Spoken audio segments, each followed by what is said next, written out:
আসসালামু আলাইকুম গাইস, সবাই কেমন আছেন? আপনাদের কাছে নতুন একটা ভিডিও তুলে ধরলাম। অবশ্যই কমেন্টে মতামত জানাবেন। আমরা রাষ্ট্রের হিসাব বুঝি।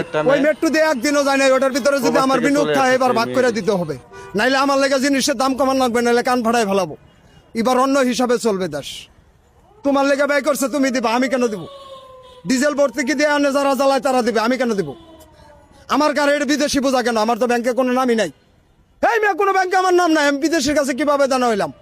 দেশবাসীর কাছে 100 বার বলছি, কেউ তো প্রশ্ন করে না।